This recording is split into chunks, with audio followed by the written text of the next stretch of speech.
Salut la gang, Dave 4x4 Setup Magazine. Aujourd'hui, une entrevue très spéciale, puis je suis très heureux. On reçoit Simon Pierre, qui travaille pour la SAQ, qui est ingénieur en sécurité des véhicules. Salut Dave. Ça va bien? Ça va bien, toi? Oui, merci beaucoup de nous recevoir. C'est super apprécié. Décidé de faire ça parce que sur les réseaux sociaux, beaucoup d'experts à Facebook, mais là, on voulait les vraies réponses. Écoute, on voit beaucoup de choses, que ce soit sur la modification en hauteur, en largeur, les portes, pas de portes sur les Jeeps. Il y a des interprétations, il y a des tickets qui se donnent, il y a des contestations qui sont gagnées. Je veux éclairer ça, puis quand on veut éclairer ça, au lieu de demander aux experts Facebook, bien, on vient voir la bonne personne.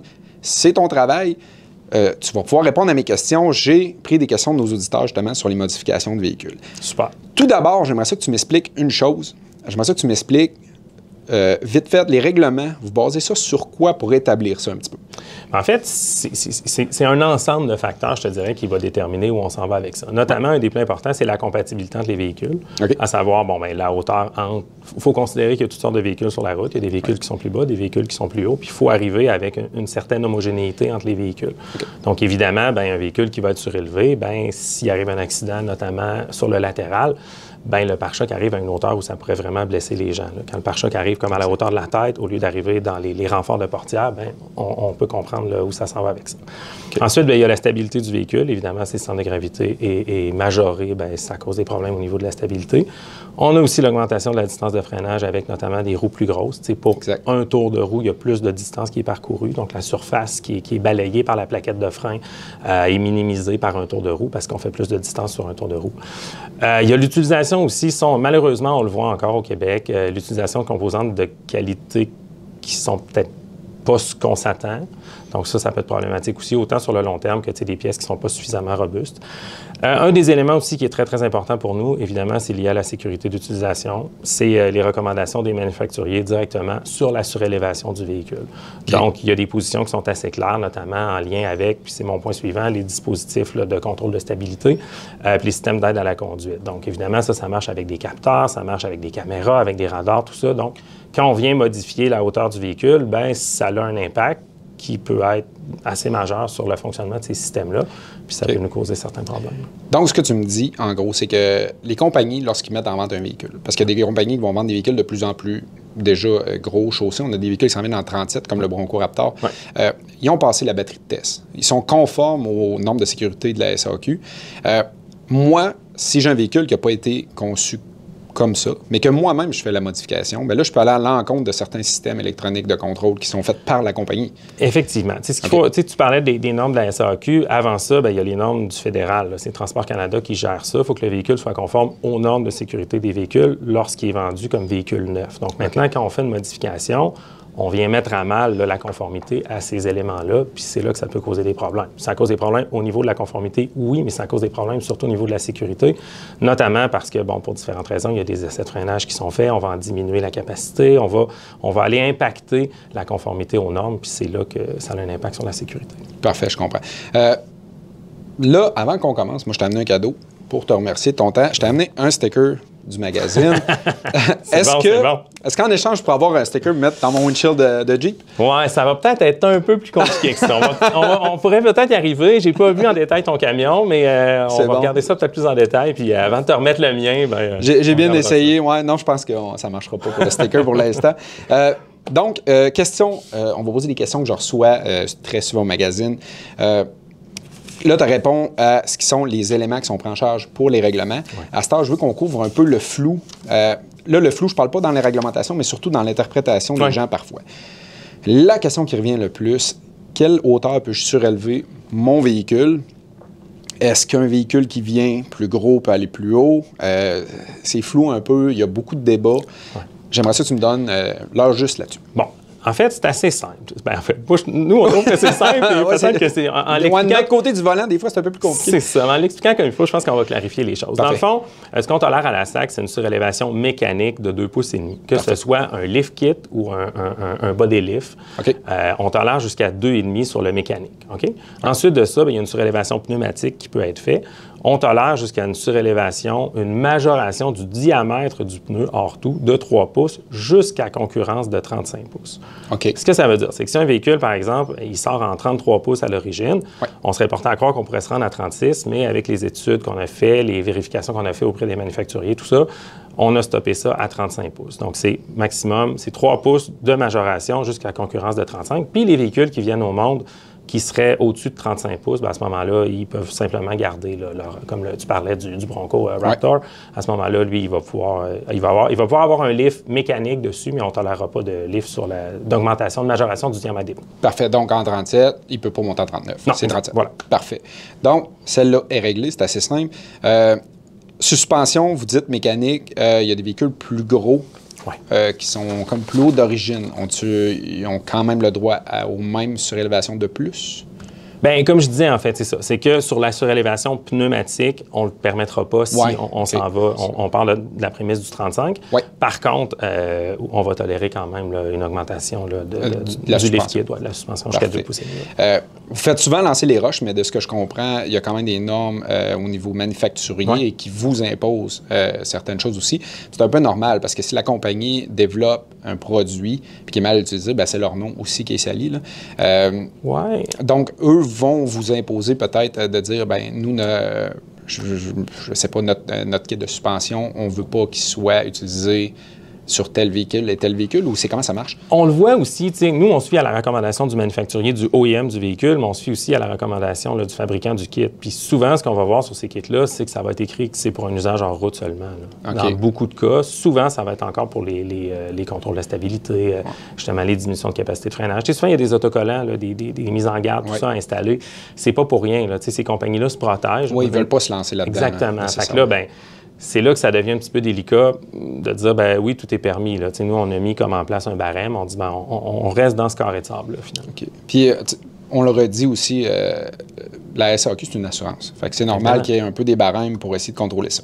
Autre question qui revient, je pense que c'est la deuxième plus populaire, c'est ainsi.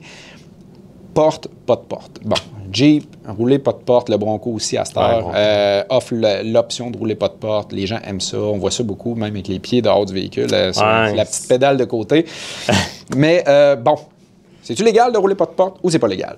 En fait, c'est que la portière est considérée comme un élément de sécurité important. Notamment, bon, évidemment, on comprend bien que la protection qu'elle offre en tant que structure là, métallique.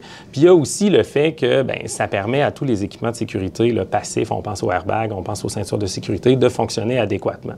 Fait que certainement que quand on s'en va dans cette direction-là, que la porte n'est pas là pour, par exemple, guider là, la sortie du sac gonflable ou qu'il y a un mouvement qui n'est pas contrôlé parce que, bon, la porte n'est plus là, à ce moment-là, ça peut causer problème au niveau de la sécurité d'utilisation. Tu l'as dit tantôt, c'est la SAC.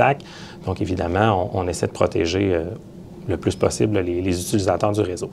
Maintenant aussi, bien, c'est sûr qu'on se fie aux recommandations du manufacturier. Encore une fois, c'est des équipements qui ont été développés, encore une fois, qui doivent répondre à des normes. Donc, c'est là que quand on se fie au manufacturier, bien, lui, il nous dit bien, ça ne répond plus aux exigences là, si tu retires ces équipements-là. Donc, c'est écrit dans les manuels d'utilisateurs que, entre autres, les portes bien, doivent être en place là, pour un usage sur la route et que la porte peut être retirée uniquement pour un usage en route. OK. Fait en gros, c'est pas légal sur le chemin de rouler pas de porte. Exact, c'est ça. C'est que la société ne le tolère pas. Évidemment, elle ne le recommande pas. C'est pas permis. Puis, bien évidemment, les agents de la paix ont la possibilité, là, dans le contexte réglementaire, là, de sévir à ce moment-là. OK. OK. Je me fais arrêter mon véhicule, l'expression qu'on a, un BVA. Je me fais intercepter, je ne suis pas légal sur le chemin, je reçois un BVA. C'est quoi les procédures? C'est quoi ça implique pour moi? En fait, c'est que, bien, à ce moment-là, maintenant, le terme BVA, là, moi aussi, c'est de mon époque, BVA. On dit maintenant un AVVR, c'est-à-dire un avis de vérification pour véhicule routier. De la façon que ça fonctionne, en réalité, c'est que s'il y a un policier ou un agent de la paix quelconque qui va juger que ton véhicule est modifié, puis en fait, tu as une conformité peut-être qui a été mise à mal par la modification que tu as faite, bien, à ce moment-là, il va pousser un petit peu plus loin son évaluation. S'il est à l'aise avec ça, bien, il peut peut-être agir sur le champ. Sinon, bien, il envoie en vérification de véhicule routier. À ce moment-là, cette vérification-là se passe chez un mandataire là, qui est reconnu à la société. C'est un mandataire en vérification mécanique de la société où on fait les inspections mécaniques. Mais il y a une étape de plus dans le cas d'un véhicule modifié, c'est-à-dire qu'on demande d'avoir le mandataire de créer un dossier de véhicule modifié qui va faire, dans le fond, l'étalage de toutes les modifications qu'il y a sur ton véhicule, avec des photos, avec une description de l'ensemble des modifications qui sont faites au véhicule. Évidemment, il faut que ça respecte ce qu'on parlait tantôt, le 2,5 sur la mécanique, le 3 pouces sur le diamètre des pneus. Puis, à la toute fin de ça, l'idée, c'est qu'il y a une attestation de vérification qui est remise au propriétaire du véhicule. Puis, c'est un peu un contrat qui est fait entre la société et la personne, le propriétaire du véhicule, avec des photos, des mesures et tout ça. Puis, dans le fond, si ce contrat-là est respecté, c'est l'autorisation qui est donnée, c'est le premier pas dans la modification d'un véhicule. Donc, à ce moment-là, ce contrat-là étant, si on veut, la SAC et le propriétaire du véhicule. Si c'est respecté, même si un policier arrête par la suite, tu montes ton contrat. Puis c'est correct. OK, parfait. Ça m'amène un peu à mon autre question. Beaucoup de gens vont dire, moi, je veux faire approuver mon véhicule. Ça touche un peu ce que tu viens de dire.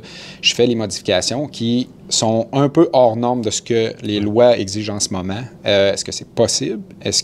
Comment ça marche? Est-ce que j'ai des étapes à franchir? Comment ça marche? Encore une fois, à partir du moment où il y a une modification qui est faite, il faut que ça passe par un dossier de véhicule modifié. Donc, ça passe par le mandataire, comme on l'expliquait tantôt, la procédure est... sans dire qu'elle est complexe, elle est assez rigoureuse, je pense qu'on peut le dire comme ça.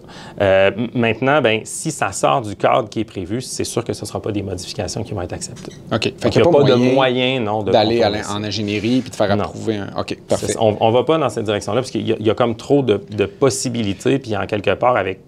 On a assez de data pour dire que ce qu'on a mis en place, évidemment, c'est... Parenthèse là-dessus, ceux qui sont au Québec dans le monde du 4x4 depuis longtemps, sans les nommer, il y a une shop qui a essayé de faire ça, qui a essayé de faire approuver légalement un kit.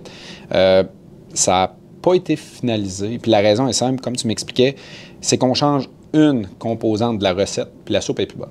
C'est-à-dire qu'on approuve une soupe avec telle marque de bras de suspension, telle hauteur, telle sorte de véhicule, un Dodge Ram, telle année, telle suspension. On change une des choses de ça, bien, c'est plus une recette approuvée parce qu'elle n'a pas été testée. Donc, de se lancer là-dedans, je comprends que ça devient assez fastidieux parce que les tests, c'est très rigoureux. C'est les tests fédéraux. Il y a des pistes à Blainville.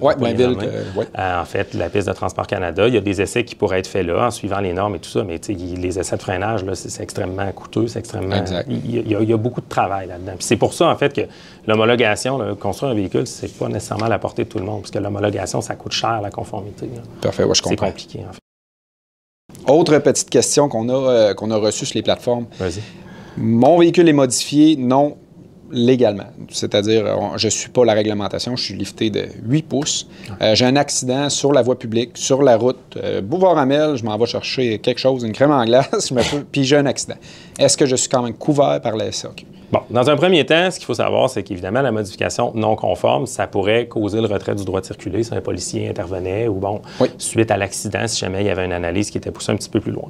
Puis pour obtenir à ce moment-là à nouveau le droit de circuler, bien là, il faut passer par le processus qu'on a mentionné tantôt. Maintenant, bien, la personne, là, dans le fond, le régime étant sans égard à la faute, à ce moment-là, bien, les personnes qui seraient blessées seraient couvertes par la SAC, même si le véhicule n'était pas conforme. OK. C'est deux choses différentes. Donc, la police a un travail à faire. Exact. L'assurance va couvrir l'usager, mais la police se garde un droit de dire « Wow, ça, c'est pas conforme. Exact. Moi, je peux t'amender là-dessus. » Parfait. Je peux agir. Je peux agir, oui. Ouais. Là, je comprends. En finissant, j'aimerais ça, y a-tu des mythes?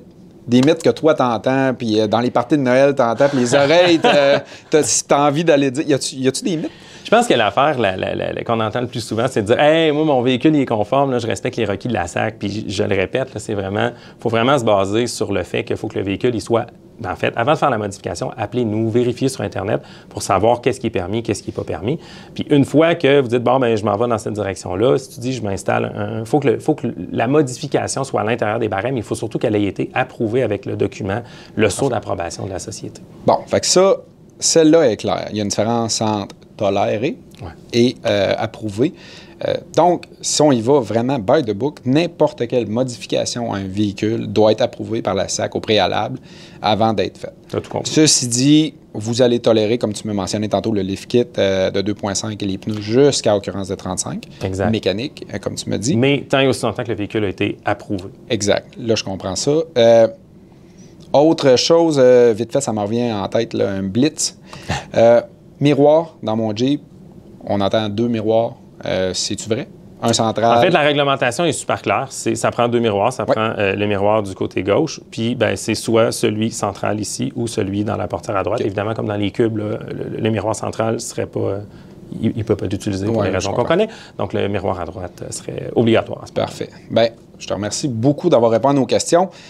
Je tiens à préciser à la fin que l'entrevue n'était pas afin de débattre, comme j'ai dit tantôt, sur si on est d'accord ou pas avec les règlements. C'est une assurance, donc ils ont leur barème à suivre. J'espère que ça répond à vos questions.